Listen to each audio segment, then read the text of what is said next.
போட்டலாமா?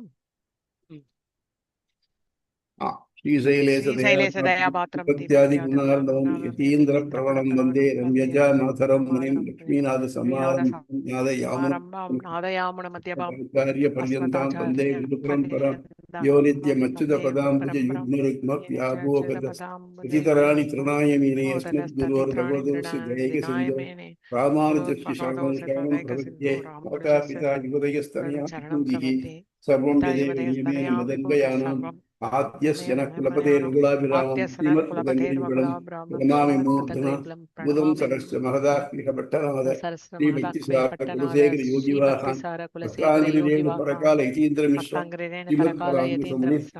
ஸ்ரீமத் பராங்குசமுனி பிரணதோஸ்மி அகில புவன ஜன்மஸ்தேம பங்காதிலீலே சுதிசிரசி பிரமணி ஸ்ரீனிவாசே பகது மம பரத்மின் சேமுஷி பக்தி ரூபா ஆராச்சர்ய வசஸ்முதாம் உபனிஷத்யாப்தி புத்தியோத்ருதாம் சம்சாராக்னி விதீகத பிராணார்த்த சஞ்சீவனி பூர்வாச்சாரிய சுரக்ஷிதாம் யாக்யாத துரஸ்திதாம் ஆனீதாம் நிஜாக்ஷரைஹ மனசோ பௌமா பிபந்தன்த்யஹம் தஸ்மை ராமானுஜாய நம பரமயோகினே ஸ்ருதி சூத்ராணாம் அந்தஸ்வரம் அசீசன. இது மட்டும் வேள்வி உபாசனம் ரெண்டு ஒப்பு நோக்கி பார்த்தோம். வேள்வி உபாசனத்துக்கு அங்கமாகலாம் அப்படிங்கிறதையும் பார்த்தோம். அங்கமாகத்தான் ஆனும் கண்டிஷன் இல்லை, அங்கமாகலாம்ங்கிறதையும் பார்த்தோம். அதை தவிர்த்து வெவ்வேறு அதிகார அங்கங்கள் என்ன இதுக்கு உபாசனம் பண்றதுக்கு எல்லாருக்கும் அதிகாரம் உண்டா, யாருக்கு அதிகாரம் உண்டு யாருக்கு அதிகாரம் இல்லை அப்படின்னு யாருக்கெல்லாம் உபநயனமாக இருக்கோ யாரெல்லாம் வேதாத்தியருக்கு தயாரிக்கிறார்களோ அவளுக்கெல்லாம் அதுல 4 ஆசிரமம் இருக்கு பாருங்க. பிரம்மச்சரியம், கிரகஸ்தம், வானப்பிரஸ்தம், சந்நியாசம். இந்த 4ல் இருக்கிறவா அவ ஆசிரமத்தில் இருந்தாக்க அவளுக்கு உண்டு. அனாசிரமியா இருந்தா கிடையாது. அனாசிரமின்னா யாரு அப்படின்னாக்க தன் குருகுலத்தில் போறான், 12 வருஷம் மினிமம் 12 வருஷம் படிக்கிறாங்க. படிச்சு முடிச்ச உடனே குரு அவனை ஆசீர்வாதம் பண்றார். நீ நல்ல குடும்பத்தில் கல்வியை கல்யாணம் பண்ணிட்டு சுத்தமான இடத்துல இருந்து நிரந்தரமான ஆனந்தத்தின் வழிதை எடுத்து சொல்றான். அவன் கிரகஸ்தனானான். அவன் தலை நரைக்காம ஒரு பிள்ளை ஒரு உயிருள்ள பிள்ளையை பத்திருந்தான்னாக்க அவன் அக்னி ஆதானம் அப்படிங்கிற ஒரு சடங்கை பண்ணிட்டான்னாக்க அவன் யாகம் பண்ணி வைக்கவும் தகுதியாக. அப்படி இல்லாம குருகுலத்துல இருந்து ஒத்தன் வந்து நான் கல்யாணம் பண்ணிக்க போறதில்லை, நான் வாழ்நாள் முழுக்க பிரம்மச்சாரியாகவே குருகுலத்திலே இருக்க போறேன் அப்படின்னு அவன் வந்து விரதம் எடுத்துக்கணும். அந்த விரதத்துக்கு பேரு நைஷ்டிக பிரம்மச்சாரின்னு பேரு. நைஷ்டிக பிரம்மச்சாரி இவனும் ஆசிரமிதான், பிரம்மச்சாரி ஆசிரமத்தின். இன்னொருத்தன் பிரம்மச்சாரி, அவன் கல்யாணம் பண்ணிக்கிறதுக்கு பொண்ணு கிடைக்கலன்னு தான் காத்துட்டு இருக்கான். ஒரு ரீசனபிள் டயத்துக்கு மேலே அவன் காத்துட்டு இருந்தான்னா அவன் அனாசிரமி ஆகிட்டான். அப்புறம் கிரகஸ்தனா இருக்கிறவனுக்கு இந்த அவனுக்கு மனைவி இருந்தா தான் அக்னி காரியத்துல அதிகாரம் உண்டு. கிரகஸ்தன் உபாசனம் பண்ணினாலும் எப்படியும் உபாசனம் மட்டுமே முக்தியை பெற்றுத்தரும் அப்படின்னாலும் கிரகஸ்தனா இருந்தானாக்க அவனுடைய ஆசிரமத்துக்கு விதிக்கப்பட்ட அக்னி காரியங்களை பண்ணித்தான் ஆகணும். அக்னி காரியங்கள் பண்றச்சே அந்தந்த தேவதைகள் ஒத்து பண்ணிச்சே இந்த தேவதைகள் அப்படிங்கிற எண்ணம் இல்லாமல் இது பகவதாக்யா பகவத் கைங்கரியம் அப்படின்னு பகவானுக்கு பண்றதாக நினைச்சு பண்ணலாம். அப்புறம் கிரகஸ்தாசிரம் முடிச்சதுக்கு அப்புறம் வானப்பிரஸ்தம் போனாக்க வானப்பிரஸ்தம் தனியாக போகலாம், இல்லை மனைவி கூட்டிட்டு போனான்னாக்க இந்த வானப்பிரஸ்தாசிரம் எடுத்துட்டவன் திருப்பி ஊருக்குள்ள வரக்கூடாது. வந்தான்னா அவன் தன்னுடைய தலைவர் நழிவுனான். இந்த நழிவினவனுக்கு அது இது உபாசனம் கிடையாது. அதே மாதிரி துறவி ஆகிட்டான், சன்னியாசி ஆகிட்டான்னாக்க அவன் அக்னித்தோட லாயக்கில்லை, அவன் பிரத்தியார் கொடுத்தா சாப்பிடணும். அவன் தன் துறவரத்தை நழுவிட்டான்னாக்க அவனுக்கு அது இல்லை.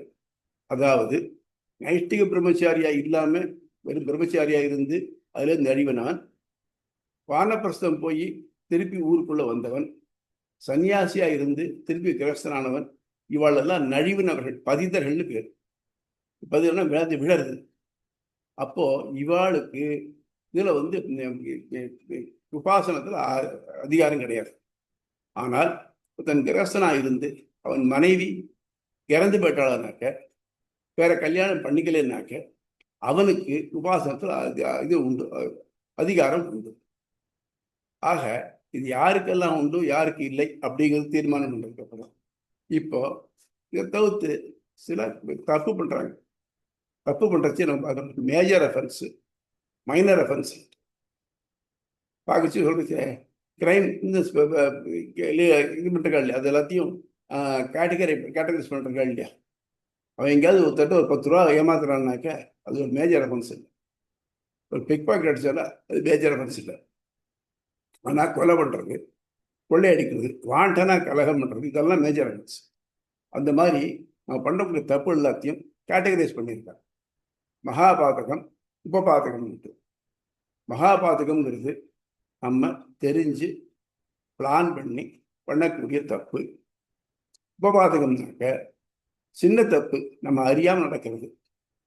இந்த மகாபாதகத்துக்கு பிராயச்சித்தம் கிடையாது.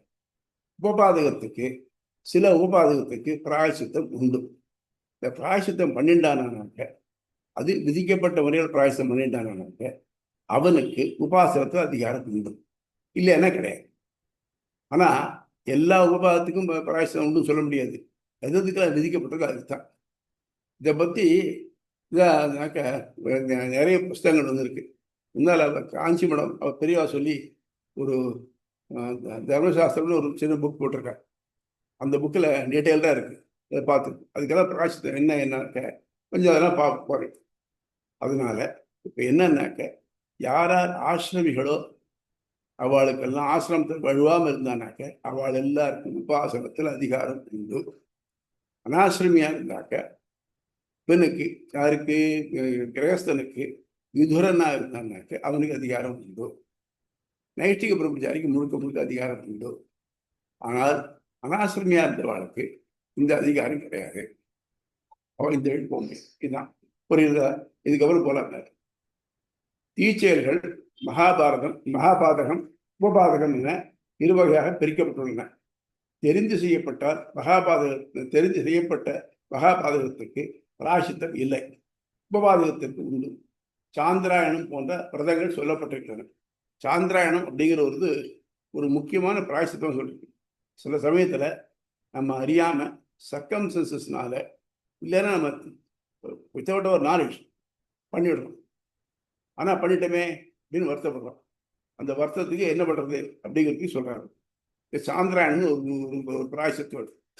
அது எப்படின்னாக்க, அமாவாசை முடிஞ்சுட்டு சுக்லபக்ஷ பிரதமை இருக்கு இல்லையா, பிரதமை இன்னைக்கு ஒரு பிடி சாப்பிட்றது, கதியை இன்னைக்கு 2 பிடி, இப்படி சாப்பிட்டுட்டே போய் பௌர்ணமி அன்னைக்கு 15 பிடி, அப்புறம் கிருஷ்ணபக்ஷம் வரிசை ஒன்னொன்னா குறைச்சினே அமாவாசை அன்னைக்கு பட்டி.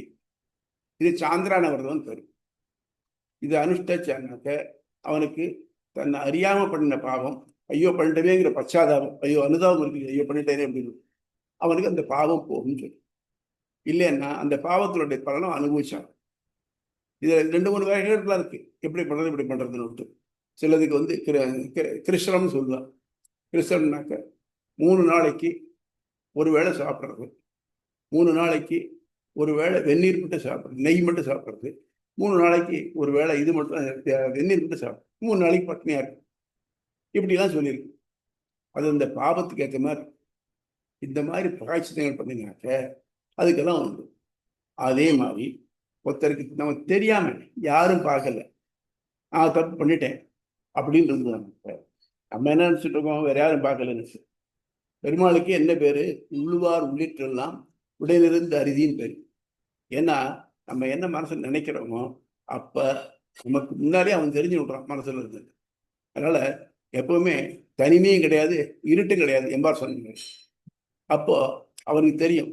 அப்ப என்ன பண்ணணும்னாக்க, அது பண்ணின பாவம் சாதாரண பாவமா இருந்ததுங்க, வெளியிட்டு சொல்லிடணும், ஐயா நான் இந்த மாதிரி பண்ணிட்டேன், பார்க்க வழக்கம் நான் அந்த பாவம் பண்ணிட்டேன், ரொம்ப போல்டா சொல்லணும். சொன்னாக்க அது பாவத்துக்கு கழுவ. ஆக இந்த மாதிரி பாவங்கள் பண்ணின வாழ்க்கை யாராருக்கு உண்டு யாராருக்கு இல்லைங்கிறத இப்ப நான் பார்க்கணும். இக்களத்தில் தெரிந்து நிறைவிழந்தவர்களின் பிரம்ம உபாசனை தகுதியை பற்றி ஆராயப்படுகிறது. ஒன்று, குருகுலவாசம் முடித்து திருமணமோ நைஷ்டிக பிரதமோ கொள்ளாதிருப்போம். ஒன்றும் கல்யாணம் பண்ணிட்டு இதாக இருக்கும், இல்லைன்னா நைஷ்டிக பிரம்மச்சாரி நான் இருக்க போறேன் அப்படின்னு சொல்லணும். அவள் தான் ஆசிரமிகள், மற்ற பேர் அனாசிரமிகள். நைஷ்டிக விரதம் எடுத்தவன் இல்வாழ்க்கையில் ஈடுபடுதல். என்ன பண்ணா, நான் நைஷ்டிக பிரம்மச்சாரி இருக்க பண்ணிட்டான். ஆனால் அவன் என்னமோ காரணம் மனம் மாறி நான் கல்யாணம் பண்ணிக்கிறேன் ஆரம்பிச்சாங்க. அவன் அனாசிரமி ஆயிடும். வானப்பிரசன் ஒரு ஊருக்குள் சென்று வசித்தல். துறவி தன் நிலைமையை கைவிட்டு இல்வாழ்வானார்கள். இப்படி நழிவர்களுக்கு பிராயச்சித்தம் செய்தால் பிரம்மோபாசனம் செய்யலாம் என சிலர் கருதுகிறார். சில பேருக்கு சொல்றாங்க இவாளுக்கு பிராயச்சித்தம் உண்டு அப்படிங்கிறது. ஆனா எம்பெருமானுடைய கருத்து இவாளுக்கு பிராயச்சித்தம் கிடையாது, அது தவறு. பிறந்தவளுக்கு பிராயச்சித்தமோ உபாசனமோ கிடையாது.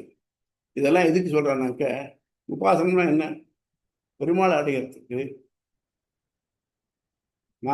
நம்ம முயற்சினால் பண்றோம். இது எப்படின்னாக்க, பூனைக்குட்டி இருக்கு சொல்லுவாங்க, குட்டி போட்ட பூனை மாதிரி சொல்லுவீங்க. பூனை குட்டி போட்டதுனாக்க குட்டியை ஒரு இடத்துல வைக்காது. எல்லா குட்டியும் வாயால கவி போய் வேற எங்கெங்கெல்லாம் வச்சிடும். எங்க வச்சிடும். அப்போ அந்த பூனை நம்ம கடிச்சதுனாக்க நம்ம கால்ல இருந்து 1/4 கிலோ சதையை எடுத்துக்கணும்.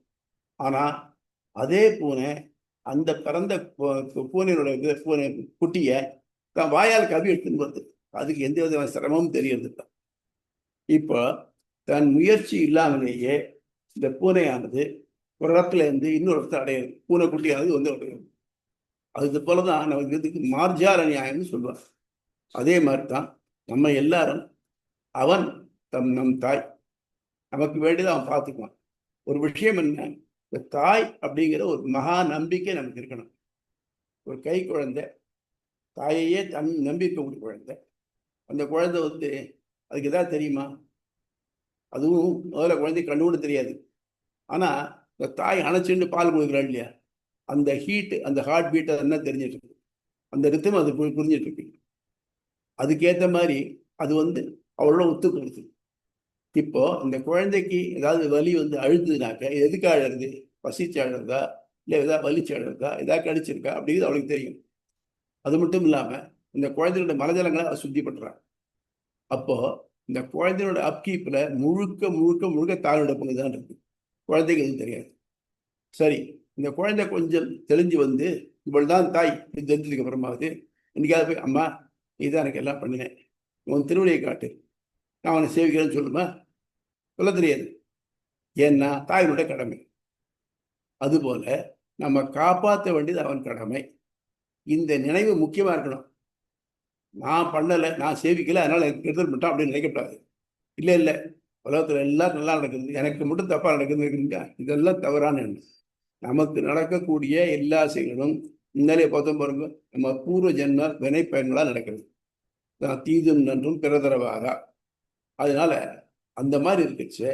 எனக்கு மட்டும் நடக்கிறது, எங்க பெருமாள் கவனிக்காம விட்டான், நினைக்கிறது பெருமாள் கவனிச்சுட்டே தான் இருக்கான். ஒவ்வொரு நிமிஷமும் ஒரு க்ஷணமும் கவனிச்சுட்டு. அவன் யாராருக்கு என்ன தகுதியோ அதை இதுக்கு உட்பட்டு, கர்ம வினைகளுக்கு உட்பட்டு கடுப்புறுத்துன்னு இருக்கு. நம்ம வினைகளை அனுபவிச்சே ஆகணும். அப்போ அவனுடைய கிருபை இருந்ததுனாக்க இந்த வினைகளுடைய தாக்கம் கம்மியாகும். இப்போ நம்ம ஒரு வழி போறோம், போர்ச்சியா சொல்ற, சுவாமி அந்த வழி போகாதீங்க, அங்க நிறைய முள்ளெல்லாம் இருக்கும் அப்படிங்கிற. ஆனா நமக்கு வேற வழி இல்லை, அது வழியை போய்த்தான் ஆக வேண்டும். அப்ப என்ன பண்றோம், முள் இருக்குன்னு தெரியறதுனால கொஞ்சம் ஓரளவு கவனமா காலை வச்சுப்போம். ஒன்று 2 குத்துத்தான் குத்தும். ஆனா இதே தெரியாம இருந்ததுனாக்க, அதாவது அவனுடைய கருணை இல்லாமல் இருந்ததுன்னா என்ன ஆகும்னாக்க, நம்ம கண்ணாப்பிலன்னு போய் கால் பூரம் முள்ள குத்திட்டு அடுத்த அடி எடுத்து வைக்க முடியாது போயிடும். இதுதான் அவனுடைய கருணைக்கும் நம்முடைய செயல்கள் வித்தியாசம். ஆகவே அவனை முழுக்க முழுக்க நம்பிட்டு அவன் நம்ம ஒவ்வொரு க்ஷணமும் நம்ம நடத்தலாம் அப்படின்றதுனாக்க அவன் நம்ம பார்க்கணும். இப்போ பிரம்மோபாசனம் பண்றவனாக்க அவ தன் முயற்சினால பிரம்மத்தை அடைய முயற்சி பண்றான். முடியுமா? முன்னாலேயே பார்த்தோம், வேதமே அவன் அறிய முயற்சி பண்ணிட்டு அப்புறம் 10 பவர் 20 டைம் இன்க்ரீஸ் பண்ணிட்டே போச்சு. ஒரு ஐடியல் மேனை செட்டப் பண்ணிட்டு அவனுடைய ஆனந்தத்தை 10 power 20 டைம்ஸ் கொண்டு போய் அது ஒன்றும் முடியாமல் திரும்பிட்டு ஏதோ வாச்சோ நிவர்த்தந்தே அப்பிராப்பிய மனசாச ஆகமத்துவம் நம்ம முயற்சியினால அவனை அடைய முடியாது. அவன் தம் மேல இறக்கப்பட்டு நம்ம தூக்கிட்டா தான் உண்டு. எப்படி பூனை தன் குட்டியை தூக்கிட்டு போறது அப்படித்தான். நம்ம குறவு குட்டி மாதிரி நம்ம அவன் வயத்தை பிடிச்சி நம்ம போக முடியாது. அது தாகும். இந்த குட்டி கை விட்டா குட்டி கீழே விழுந்துடும். ஆக பொறுப்பு குட்டிகிட்ட இருக்கு, குறவு குட்டிகிட்ட, பூனை குட்டிகிட்ட அந்த இதே கிடையாது. அது மாதிரி நம்ம நல்ல வழி பண்ணோம் அப்படிங்கிற எண்ணம் மகா விஸ்வாசம் இருந்து அவன் பேர் நம்பிக்கை வச்சிருந்தோம்னாக்க நமக்கு எல்லாம் நடக்கும். இதுதான் எம்பெருமாள் திரண்ட கருத்து. அதுக்காக தான் என்ன பண்ணினான்னாக்க உபாசனை மட்டும்லாம் முடியாத காரியம். அதுவும் எஸ்பெஷலி எடுத்துங்க. இப்போ இத்தனை பேர்ல இருக்காள், எத்தனை பேர் அந்தனர்கள் எத்தனை பேர் இருக்கா, அதில் எத்தனை பேர் வேத அபியாசம் பண்ணியிருக்கா? அந்த வேதாபியாசம் பண்ணவங்கள எத்தனை பேர் அதை டீட்டெயிலாக தான் கற்றுக்கு சாஸ்திரம் கற்றுக்கிட்டு போயிருக்கா? அதில் எத்தனை பேர் உபாசனம் பண்ணுறா?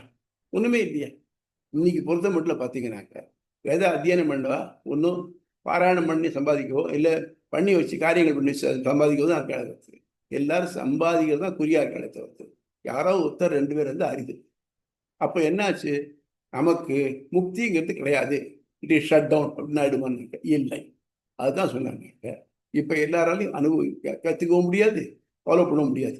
அதுக்காக ஒருத்தன் எப்படி ஒரு கை குழந்தையான தாயை நம்பி இருக்கோ, எப்படி பூனைக்குட்டியான தாயை நம்பி இருக்கோ, அதே மாதிரி அவனே நம்பி இருந்து அவன் காலடியில் சரணாகதி பண்ணினாக்க அவன் நம்ம பார்த்துக்குவான். அப்போ அப்படி இருக்கிறச்சு அவனுக்கு இதெல்லாம் தேவையில்லை. அதாவது என்ன சொல்றானாக்க தம் முயற்சியால் அடைபவர்களுக்கே பொருந்தும். ஆயின் தன் முயற்சியை கைவிட்டு அவன் அடியையே சரணமாக பற்றி தஞ்சமடைந்தவருக்கு அவன் கருணையே நற்கதி அடிக்கும். அவனா பார்த்து யாருக்கு வேணா எப்படி வேணா தரலாம். இதுக்கு அத்தாரிட்டி உண்டே. இப்போ உபாசனம் பண்ணுவாள் தான் மோட்சம் சொன்னாக்க ஜட்டாயுக்கு எப்படி மோட்சம் கிடைக்கும்? ஏன்னா ஜட்டாயு கழுகு, அதுக்கு வேத அத்தியானம் கிடையாது. அது கிடைக்குமா? போகட்டும். அதாவது இவ்வாறு இருந்திருக்கிற ஜசனோட பிறகு இருக்குன்னு வச்சுக்கலாம். சபரி வேட்டு வச்சு வேடுவன், அதுலேயும் பெண், அவளுக்கு கிடைச்சி இல்லையா? வாலி, இவளுக்கெல்லாம் மோட்சம் கிடைச்சி இல்லையா? ஆக மொத்தம் மோட்சம் தருதுங்கிறது நம்முடைய முயற்சினால் அல்ல, அவனுடைய செயல்னால் ஆகக்கூடியது, அவனுடைய கருணையால் தான். அதுதான் நாரினர் துழாயோ நல்கியோ நல்லதை ஏறுதல் பெரிதோ வீறு வீறு துறக்கம். இது 7th century BC-ல வந்ததாக கருதப்படக்கூடிய பரிபாடுலேயே வரக்கூடியது. அது முன்னாலே தமிழர்கள்லாம் தெரிஞ்சு வச்சிருக்காரு. அதில் என்னன்னாக்க எது அவனை உபாயம் ஆக்குறதுனாக்க கோமேவ உபாய பூதோமே பவ இது பிரார்த்தனாமதி சரணாகதி. நீயே எனக்கு நல்வழி காட்டுவாயாக அப்படின்னு பிரார்த்தி வேண்டிக்கிறோம் இல்லையா? அதுதான் சரணாகதி. அதை பண்ணிட்டு அவனை தவிர்த்து வேற ஒன்றும் நம்ம வைக்கக்கூடாது. எப்படி ஒரு கணவனை கைப்பிடிச்ச பிறகு அவனுக்கு நான் சின்சியராக இருப்பேன், நல்ல குழந்தைகளை பெற்று தருவேன், குடும்பத்தை நான் பாதுகாத்துக்குவேன். எப்படி இதுக்கு முன்னால் அக்னிக்கு முன்னால் சத்தியம் பண்ணிட்டு ஒரு மனைவி ஒருத்தனை கழுத்தை நீட்டாலோ அதே மாதிரி நம்ம எல்லாருமே அவனத்தொத்து வளர்த்த எல்லாருமே பெண்கள், அவனத்தந்தான் ஆண். அவனுக்கு அந்த மாதிரி நீயே என்னை முழுப்பதாக காக்க வேண்டும் அப்படின்னு விட்டுட்டோம்னாக்க அவன் நம்ம பார்த்துக்கிறான். புரியுறதா?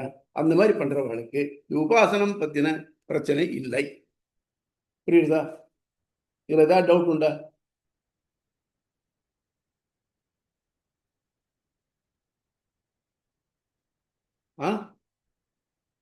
மாமா இல்ல சுவாமி, அதாவது அவனே எல்லாம் கெதின்னு உங்களுக்கு உபாசனை பத்தி பிரச்சனை கிடையாது. ஆமா. யாரு valid, whether I am qualified, I am not qualified, all these things not at all. அது நம்ம எதை பத்தியும் திங்க் பண்ணவே வேண்டாம். ஒருத்தர் குவாலிஃபிகேஷன் இருக்கா இல்லையான்னு யார் சொல்ல முடியும்? நானே எனக்கு குவாலிஃபிகேஷன் சொல்லிக்க முடியுமா? இல்ல இதுல எல்லாம் வருது இல்லையா? நைஷ்ய இவர் அவரு இந்த பிரம்ம கிரகஸ்தர்னா இப்படி இருந்த பிரஸ்தம் போனா அப்படி வரக்கூடாது, அவங்க தான் உபாசனத்துக்கு தகுதி இல்லாதவர்கள், இதெல்லாம் ஒரு ரூல்ஸ் எல்லாம் இருக்கு. பட் ஆனால் அத நம்ம சரணாகதியோ இல்லாட்டி அவன் பொறுப்பு எல்லாம் பாத்துக்கிட்டோம் அப்படின்னு விடுறவங்களுக்கு, ஏன்னா இப்பெல்லாம் இல்லையே இந்த நிறைய விஷயம் இல்ல. வீட்டுல இருந்தேதான் நம்ம வானப்பிரஸ்தம் எல்லாம் பாக்கணும். ஏன் இது முந்தைய யுகங்களுக்காக ஏற்பட்டது. ஏற்பட்டது எங்க அதனால. போனாக்க வானப்பிரஸ்தங்கிற ஒரு ஸ்டேஜ் இருக்கு பார்த்தீங்களா? அதாவது ரிட்டையர் ஆகிட்டு வீட்டில் இருக்காங்க பாருங்க, அவங்களுக்கு தான் ஜாஸ்தி வேலை இருக்கு. ஆமா, ஆஃபீஸ் இப்பதான் போகிறவங்க ஜாஸ்தி வேலை. ஆஃபீஸ் போயிட்டு வந்துடுவாங்க. இவாளை பார்த்தீங்கன்னா குழந்தைகளை பாதுகாத்துலேருந்து ஆரம்பிச்சு மற்ற இவாள் தான் வேலை ஜாஸ்தியாக இருக்கு. இல்லை தனியாக இருந்தாங்கன்னாக்க ஒன்றுமே இல்லாமல் ஒரு தனியாக உட்காந்துட்டு இருக்க வேண்டியிருக்கு. இந்த ரெண்டு நிலைமை அவள் தான் ஏற்படுது. ஸோ இவாளுக்கும் அதை தவிர்த்து நான் செய்யக்கூடிய ஒவ்வொரு ஸ்டெப்பும், நான் வைக்கிற ஒவ்வொரு ஸ்டெப்பும் it is because of him, he only guides me அப்படிங்கிற எண்ணம் மனசு தெளிவாக இருக்குமானால் நம்முடைய எல்லாத்தையும் அவன் பார்த்துக்கிறான். பொறுப்பை பூரா அவன் சொல்லணும். இதுக்கு தான் ஆசிரியனம். அவனை நன்கு ஆசிரியனம், நன்கு அவனை ஆசிரியக்கிறது. ஆறுக்கு இன்னொரு பேர் உண்டு, பரநியாசம் பேர். பரம்னா நம்முடைய பொறுப்புகள், நியாசம்னா வைக்கிறது, இன்னொருத்தட்ட வச்சுடுறது. நம்முடைய பொறுப்புகளை பூரா அவங்ககிட்ட விட்டுறது. கையை பிடிச்சி கூட்டின்னு போனாக்க கையை ஒதுக்கி ஓடி போனாலும் இப்படி வரணும். அப்படி இல்லாமல் நம்ம சிண்டை பிடிச்சி நம்ம இழுத்துட்டு போய் ஒருத்தர் ஓடி உட்கார வைக்கிறான் பாருங்க, அது அவனுடைய பொறுப்பு. அதனால இந்த மாதிரி அவன்கிட்ட பரிபூர்ண சரணாகதி பண்ணினாக்க நமக்கு இதெல்லாம் நம்முடைய காரியத்தை பூரா அவன் பார்த்துக்கணும். ஆனால் நம்ம வினைக்கேற்ப நம்முடைய பிராரப்த கர்மாவை அனுபவிச்சுத்தான் ஆகணும். முன்னாலே பார்த்தோம், பிராரப்த கர்மா அனுபவிக்காம போகாது, அனுபவிச்சுதான் ஆகணும். அதுக்கு அவனை வர்த்திக்க பிரயோஜனம் இல்லை. பிராரப்த கர்மா இருக்கச்சே உலகத்துல நம்ம பண்ணினோம், நம்ம அனுபவிக்கணும், வி ஆர் பேயிங் பேக் அப்படிங்கிற எண்ணம் முதல்ல இருக்கணும். ஐயோ வருத்தப்படுத்த. புரியுதா வெற்றி? ஏதாவது டவுட் உண்டா? இல்ல சுவாமி, கிளியரா இருக்கு. ஆனா பட் இந்த சரணாகதி இதுல வரல இல்லையா சுவாமி? வரல, இதுல வரல. அதுதான் சொல்றேன். அதுதான் கடைசியில பின்னுரை எழுதியிருக்கேன் பாருங்க. அதுல பாருங்க, இதுல என்னன்னா ஒரு விஷயம் தெரிஞ்சுக்கலாம். முக்தி கிடைக்கிறது எவ்வளவு கஷ்டம்ங்கிறது நல்லா தெரியுது இதுல. அதாவது சுவாமி, முதல்ல கம்ப்யூட்டர் வந்த புதுசுல நீங்க யாராவது கம்ப்யூட்டர்ல பார்த்துருக்கீங்களா, தெரிஞ்சிருக்கீங்களா, தெரியுமா?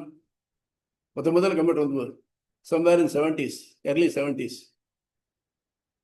யாரும் இருக்க மாட்டேங்கிறாங்க.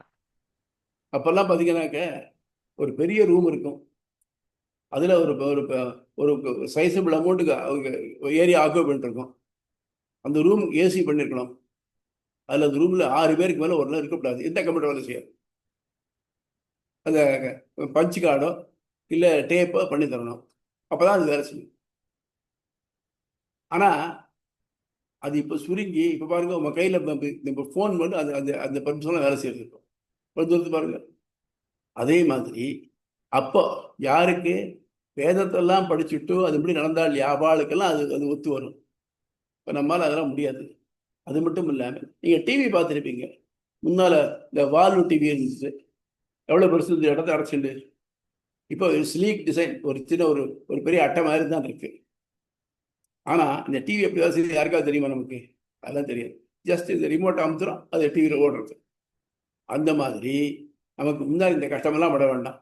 நீ இந்த முன்னாள் ஃபஸ்ட்டு இந்த பிளக் ப்ராப்பராக பொறுத்திருக்கா, அதுக்கு எர்த்து போட்டிருக்கா, கரண்ட் ஒழுங்காக வருதா, அதை மானிட்டர் பண்ணுறதா, அதுதான் ஒன்றும் வேண்டாம். இப்போ நீங்கள் பாட்டு டிவி வாட்ட வேண்டியது, மாட்ட வேண்டியது, கனெக்ஷன் கொடுக்க வேண்டியது, இப்போ ஆன் பண்ண தானாக வருது.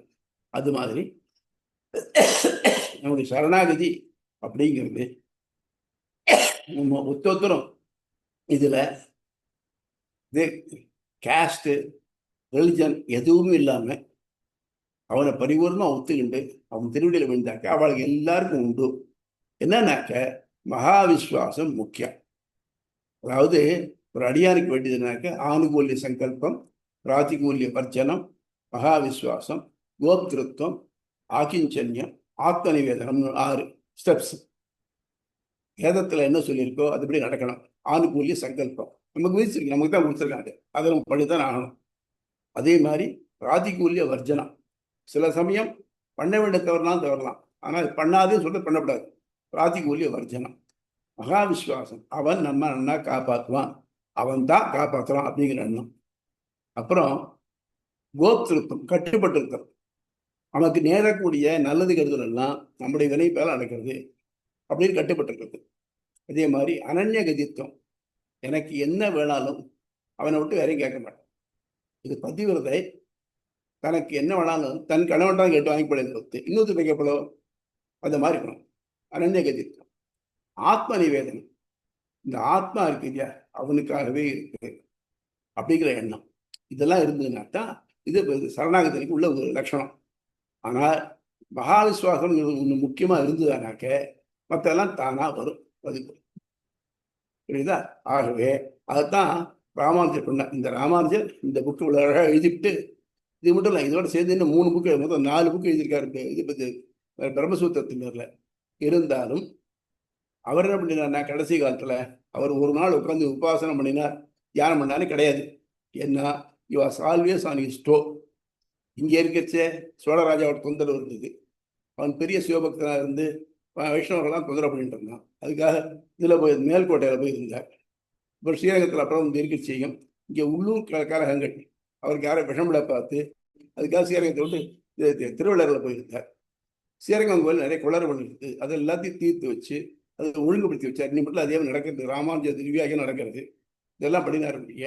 120 வருஷம் இருந்தாலும் கூட அவர் ஒரு நாள் உட்கார்ந்து இருந்து உபாசனம் பண்ணாருங்கிறது கிடையவே கிடையாது, சரித்திரத்திலே கிடையாது.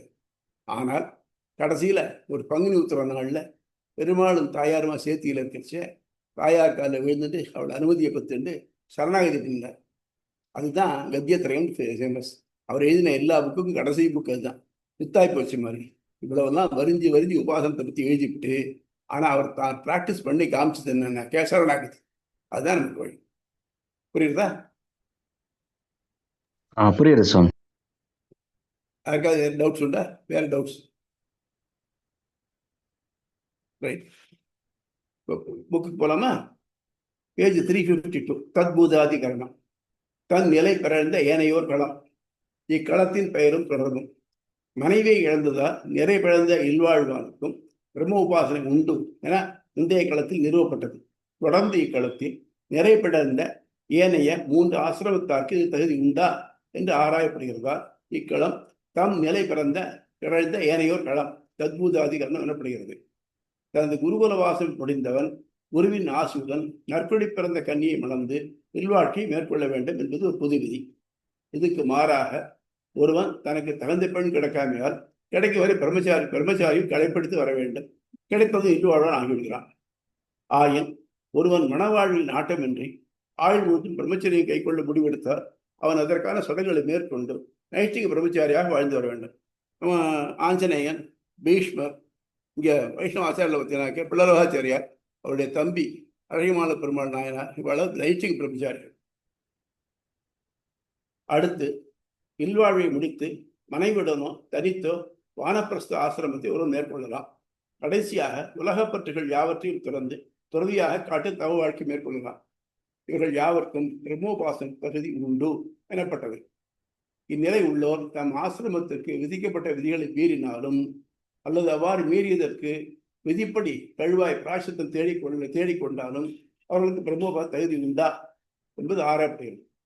இவ்வாறு தம் நிலை நின்றும் நழுவுதல் மகாபாதகம் என்றும் உபபாதகம் என்றும் சிறு தவறு கழுவாயால் தீர்க்கத்தக்கது என்றும் 2 பிரிவுகள் அடங்கும்.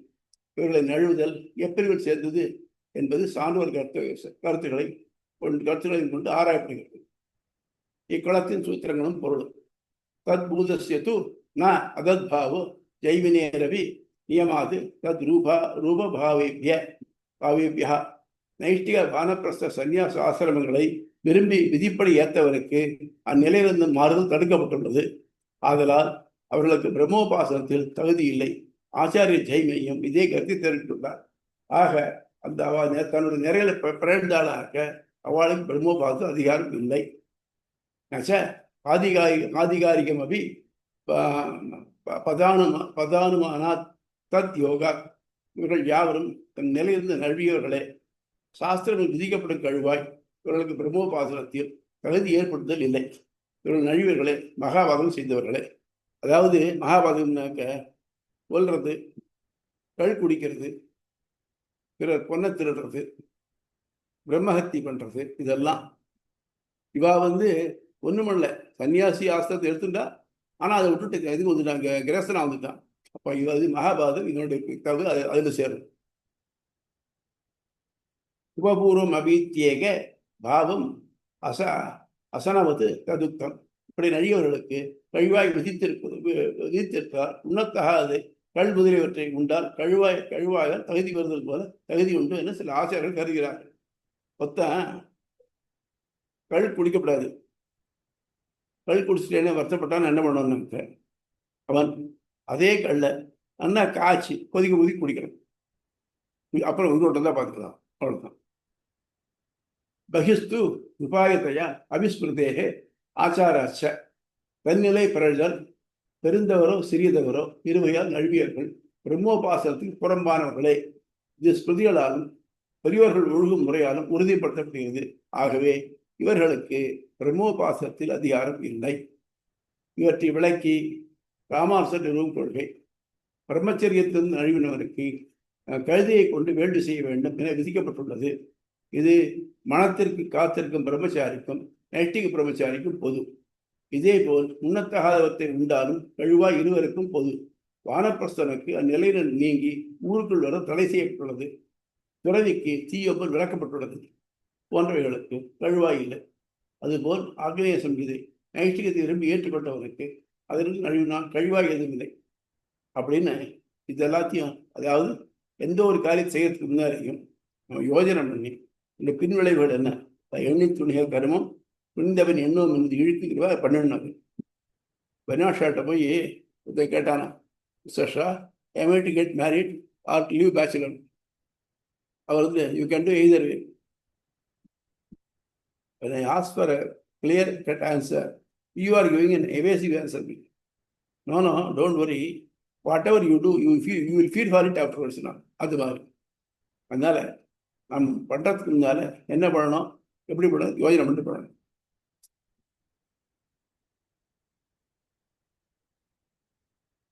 அது ஆகவே மேற்கூறிய நால்வருக்கும் தன் நிலை நறிவினால் கழுவாய் விதிகளை கை கொண்டாலும் பிரம்மோபாசனத்திற்கு தகுதி இல்லை என்பதே முடியும்.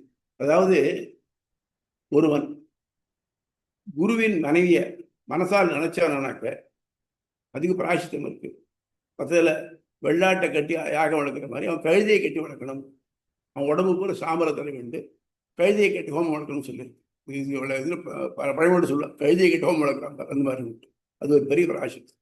அது பண்ணினாக்க அந்த குருவின் மனையை விரும்பின பாவம் போகுமே தவிர்த்து அவனுக்கு உபாசனத்தில் தகுதியை தராது. அது மாதிரி இந்த மாதிரி நழிவினவர்களுக்கு பிரம்மோபாசன தகுதி கிடையாது. புரியுதா? தெளிவுரை ஆசிரியர் குறிப்பு: வேத விதிப்படி தம் முயற்சியால் பிரம்மத்தை அடைந்ததற்கு வேதம் அறிந்தவராகவும் இதற்கே தகுதி உள்ளவராகவும் இருத்தல் வேண்டும். அந்நிலையில் வேத விதிகளின் உறுதியால் பல சமயங்களில் அவற்றை ஒழுங்காக கடைபிடித்தல் கடினமாக இருத்தலை மனதில் கொண்டு தமது இயலாமையை முன்னிலைப்படுத்தி மன உறுதியுடன் இறைவன் திருவடியை தஞ்சமாக அடைதல் பிரபத்தி சரணாகதி என்ற வழிமுறையை ராமானுசர் வகுத்துள்ளார். நம்ம சாதாரண பூணல் போடுறோம்லாம் சந்தியாவதனம் பண்ணணும். சில சமயம் சந்தியானம் பண்ண முடியாமல் வந்துடும். தினமும் 3 வேளையும் 108 காயத்ரி பண்ண முடியாமல் போயிடும். ஆனால் இதுக்கான பிராயசித்தை தான் நம்ம அதில் பண்ணுறோம். எப்போ? ஆவணி ஆவட்டம் காயத்ரி ஜபத்தில். ஆவணி ஆவட்டத்தில் காலம்பரை காமோகர்ஷியை மட்டும் இல்லையா, அதுதான் சொல்கிறோம். காமோ ஆகர்ஷி முனிவர் ஆகர்ஷி. நான் என்னுடைய விருப்பத்துக்கு ஆசைனாலையும் கோபத்தினாலையும் விட்டுட்டேன். அதுக்கு வந்து கழுவாயை வச்சுக்கணும், அதுக்கு போல பிரார்த்திச்சுக்கணும். அதே மாதிரி சம்பத்சர பிராயசித்தார்த்தம் 1 வருஷம் நான் காயத்ரி இதாக பண்ணால் விட்டு போயிருந்தேனாக்க, குறை இருந்தேனாக்க அதெல்லாம் நிரப்பத்துக்காக நீ உட்காந்து 1008 காயத்ரி பண்ணிட்டேன்னு சொல்கிறோம். அதுக்கெல்லாம் கழுவாய் இருக்கு. ஆனால் அப்படி இல்லாமல் இந்த ஆசிரமத்தில் பிறந்தாங்கனாக்க அவளுக்கு கழுவாய் கிடையாது. புரியுதா? டவுட் உண்டு அதில்? யாருக்காவது? ஆனா நம்ம இந்த பிரபத்தியில அது இல்ல சுவாமி. என்ன பாவம் பண்ணியிருந்தாலும் நம்ம சரணாகதி பண்ண முடியும். பிரபத்தியில நம்ம அந்த முழு மனசோட ஏற்றுக்கிட்டோம்னாக்க அதுலதான் இருக்கும். ஆனால் அதுக்கப்புறம் பிரபன்னன், அதாவது பிரபத்தி பண்ணன் பிரபன்னன் பேர். பிரபன்னன் அப்புறம் தப்பு பண்ணக்கூடாது. ஏன்னா எப்போ அவனே என்னை காப்பாற்றுறான், அவனே என்னை நடத்துறான்னாக்க அப்போ என்ன பண்ணணும்? அவன் நடத்தினா நல்ல வழிதான் அனுப்பணும். நான் நீ தான் நடத்தின உத்துன்னு தப்பு வழி பண்ணினாக்க அப்போ அது தவறாது இல்லையா? அதனால பிரபன்னன் பண்ண மாட்டான்.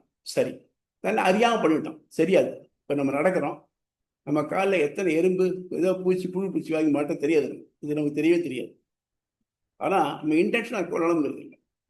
அந்த மாதிரி இருந்துச்சு. அதுக்கெல்லாம் பிராயசித்தம் உண்டு. அதெல்லாம் இல்லாமல் ஏதோ ஒரு சர்க்கம்ஸ்டன்சஸ்லாம் தப்பு பண்ணிட்டான்னு அப்போ என்ன பண்ணாங்க, தான் பண்ணின தப்பை வெளிப்பட சொல்லி அங்கேருந்து திருப்பி அனுதாபம், பின்னால் நான் பண்ணதுக்கு பின்னால் பண்ணிட்டேனே, தப்பு பண்ணிட்டேன்னு வருத்தப்படுறதுக்கு பாருங்க, அதுதான் முக்கியம். இதுக்கு ஒரு சின்ன உதாரணம் சொல்றது. ஸ்ரீ பராசர பட்டர் அப்படிங்கிற ஆச்சாரியர், அவர் பெருமாளை சேவிச்சுட்டு வரார். ஸ்ரீரங்கத்தில் பார்த்தீங்கன்னா ஜெய விஜயாள்னு துவாரபாலகா இருக்கார். அங்கே வரைச்சே அவர் சேவிச்சுட்டு வரார். ஒருத்தர் உள்ளே போகிறார். அவர் என்ன பண்ணினாருன்னா, அவருக்கும் பட்டருக்கும் அவ்வளோவா பிடிக்காது. அவர் அந்த இடத்துல வச்சு பராசர பட்டரை அவர் பண்ண தப்பு எல்லாத்தையும் அங்கே உறக்க சொல்லிடுறார். பட்டர் கூட வந்தவள்ளாரும் ரொம்ப ஆச்சரியப்பட்டு, என்ன இப்படி சொல்றாரு இவர் அப்படின்னு பட்டு போறார். பட்டர் ஒண்ணுமே பேசல, பேசாம இருந்தார். அவர் முடிக்கிற மட்டும் முடிச்சதுக்கு அப்புறம் என்ன, அவர் கொஞ்சம் அலங்கார பிரியர், நான் போட்டு இருப்பார். கழுத்துல ஒரு முத்துமாலை விட்டு அதை கழட்டி அவருக்கு போட்டார். ரொம்ப சந்தோஷம் சுவாமி, யார் பண்ண கைங்கறதுக்கு. அவரே விதிச்சு போயிட்டார். என்னதுன்னா, இப்போ நீங்க சொன்னீங்க இல்லையா, இதெல்லாம் உண்மை. நான் இந்த பாவமெல்லாம் பண்ணிவிட்டு பெருமாள் மட்டும் எப்படி சொல்றதுன்னு வச்சு வெக்கப்பட்டு பேசாம இருந்தேன். நல்ல வேலை என் சார்பில் நீங்க பெருமாட்டை பற்றி எழுத்து சொல்லிட்டேன். அதுக்காக இந்த மாதிரி இந்த கைகறி யாராவது பண்ண போறா, இதுதான் பண்ணிது, ரொம்ப சந்தோஷம் இருக்கு அப்படின்னா. அந்த மாதிரி நம்முடைய பாவத்தை, அதாவது ரகசியமா பண்ண பாவத்தை பரஸ்யமா எல்லாரும் தெரியும்படி சொல்லிட்டு, அது நான் பண்ணேன், பாவம் தவறு தான் அப்படி ஒத்துண்டாச்சுனாக்க, அந்த மாதிரி சாதாரண பாவங்களுக்கு அது ஒரு கழுவாயா விதிக்கப்பட்டிருக்கு. அது இல்லை மறைக்க முயற்சி பண்றச்சே தான் அப்ப என்ன ஆகுது, you are more and more indebted to that. அதுதான் புரியுதா? புரியுது சார். அடுத்தது சுவாமி அதிகரணம்.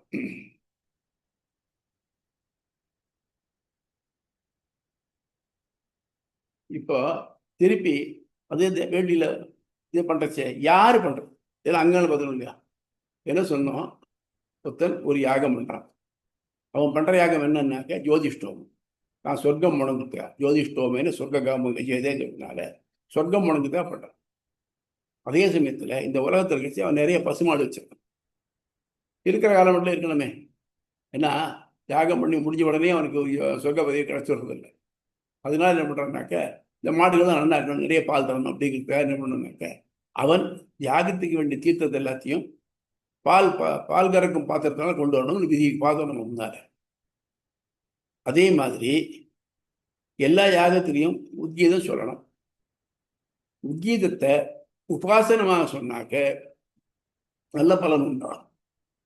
அப்போ இந்த மாதிரி சொல்லியிருக்கு இல்லையா, இப்போ நல்ல பலன் யாருக்கு போய் சேர்றது, யார் எந்த எஜமானன் இந்த யாகம் பண்றானோ அவனுக்கு போய் சேரும்.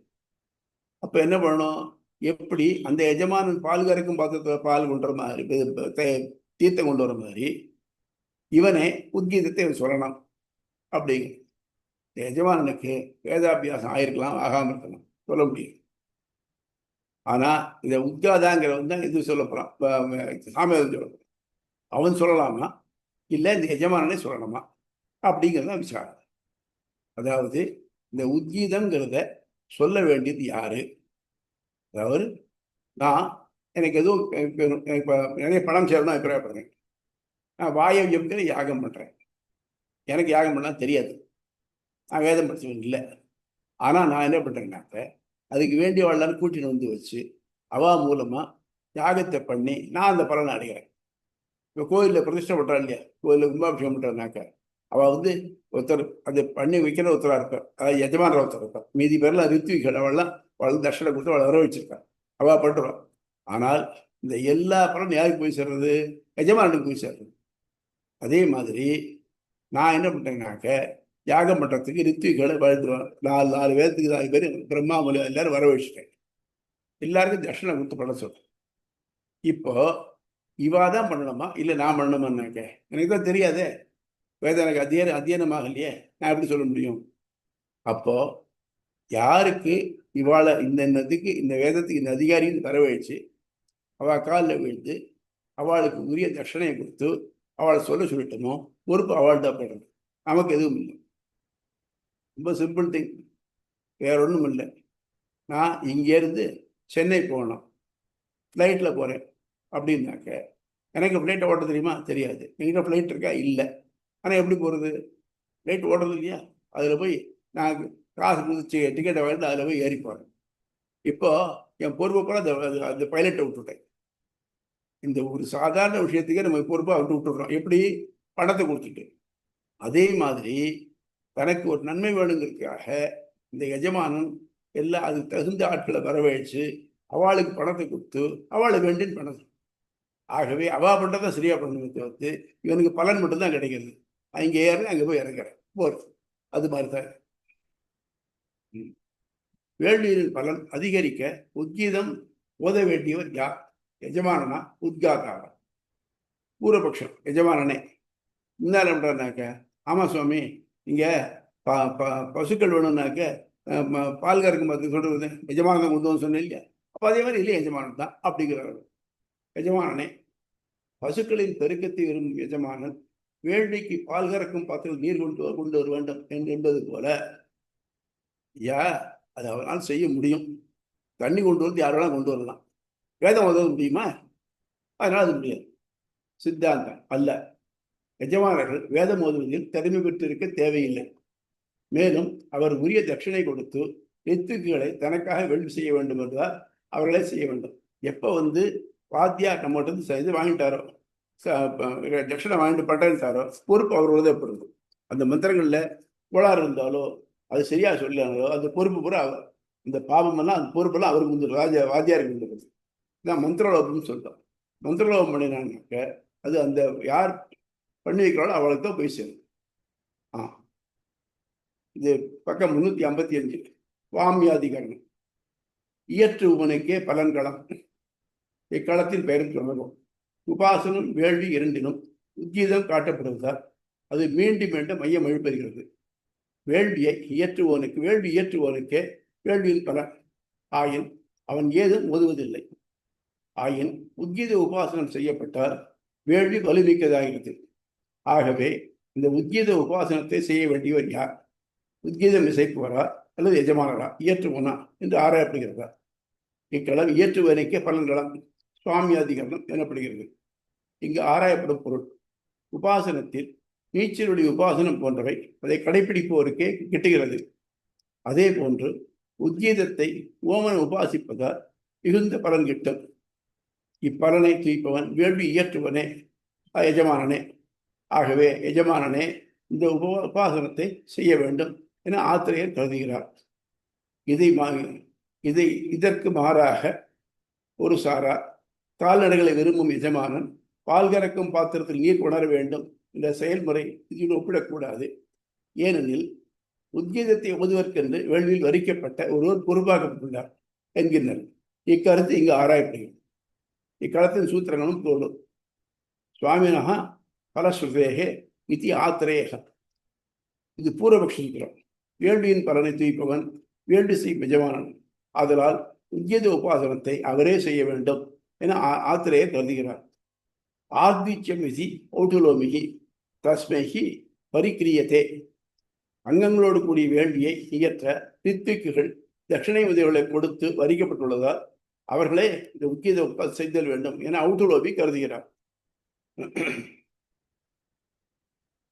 ராமானுஜரின் விளக்கமும் அவர் நிறுவும் கொள்கையும் ஒரு வேள்வி இயற்றுவோர் எஜமான் தனது நலத்திற்காக வேள்வியை நடத்தி கொடுக்க தட்சிணை கொடுத்து நித்துக்களை வரிக்கிறார். வேள்வி தொடர்பாக அவர்கள் செய்யும் செயல்களின் பலன் யாகும் எஜமானே சாருகிறது. கால்நடைகளை விரும்புவோம் பால் கறக்கும் பாத்திரம் தண்ணீர் கொண்டு வருவதாலும் வரிக்கப்பட்ட உத்கீதத்தை உபாசிப்பதாலும் வேள்வியின் திறனை அதிகரித்தலும் இயற்றுவோரே சாரும். ஆகவே உத்கீதத்தை வேள்வி இயற்றுவோம் தானே உபாசிக்க வேண்டும் என்பது கொள்ளத்தக்கதல்ல. அதை செய்ய வரிக்கப்பட்ட உத்கீத இசைப்பவரே செய்ய வேண்டும் என நிறுவப்படுகிறது. இதுல ஒன்றும் சந்தேகம் இருக்கிறதுக்கு வாய்ப்பு இல்லை. ஏன்னா இதெல்லாம் நடக்கக்கூடிய ஒரு அறிமுறை இப்போதைக்கு. அதனால இது யார் பண்ணணும்னாக்க அந்த உத்காதா தான் பண்ணணும். அதுக்கு அடுத்தது சுவாமி ஒரு நிமிஷம். இந்த உத்கீதம்ன்றது உயர்ந்த இலக்கை அடையறதுக்காக இல்லையா? அப்ப எனக்காக இன்னொருத்தவங்க மோட்சம் வாங்கி தர முடியாது. அப்போ இது உத்காதா வச்சு நம்ம வரிக்க முடியாது இல்லையா? சரி சுவாமி, உமக்கு மோட்சம்னு ஆசை இருக்கு. நீ ரெண்டு பண்ணிட்டு ஒரு ஆச்சாரியனை போய் அடையிறீர் இல்லையா? இந்த ஆச்சாரியர் வழிகாட்டுறாரு இல்லையா?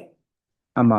அந்த மாதிரி ஆச்சாரியர் வழிகாட்டி நீங்க செய்ய வேண்டியது நீ என்ன செய்யணுமோ அதை நீங்க செஞ்சாக்க ஆச்சாரியன் தான் செய்ய வேண்டியது தான் செய்யலாம். அதாவது நல்வழிப்படுத்தி என்ன பண்ணணுங்கிறத பண்ண வேண்டியது ஆச்சாரியர் பொறுப்பு.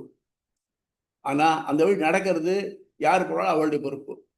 இப்போ இந்த வேள்வியானது உலக பலனுக்காக செய்யப்படுறது. இப்போ உலக பலனுக்காக செய்யப்பட்டதுனாக்க உத்கீதம் உபாசனத்துக்காக தான் செய்யணும்னு பண்ணினாக்க உலக பலன் அதிகமாக கிடைக்கும். உபாசனம் இது மோட்சம் கிடைக்கும்னு அர்த்தம் இல்லை.